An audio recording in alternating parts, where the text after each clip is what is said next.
Kia ora tātou, I tēnei rā ka huri te PowerPoint hei whitiata. Kia ora rā. Koe nei taku PowerPoint I runga o Mac. He āhua rite te mahi I runga I te PC. Aha koe he pakurere ke te āhua. Mamano e ho. File. Save as movie.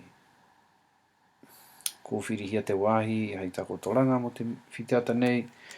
Katahi PPT hei whitiata save. Nā, kua hurihia tēnei PowerPoint popoto noi honei hei whitiata popoto noi honei. PPT.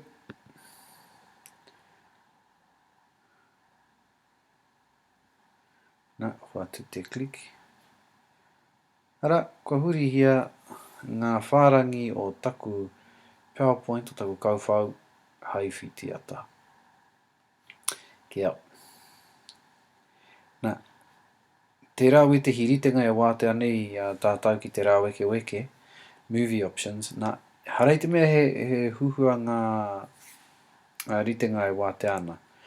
Te āhua o ngā transitions me he whitiata, he waiata e tangi ane muri rā nei, kia huri huri tonu te whitiata rā nei, te nui o te pikitia, te hoatu I ngā ingoa o te hunga ōroto, kaore tātau te āhei, ki te whakatau I te roa o te wā e puta mai ai tēnā whārangi I roto I te whitiata. Hoi anō, koe huri te PowerPoint hei whitiata, tēnā tātou katoa.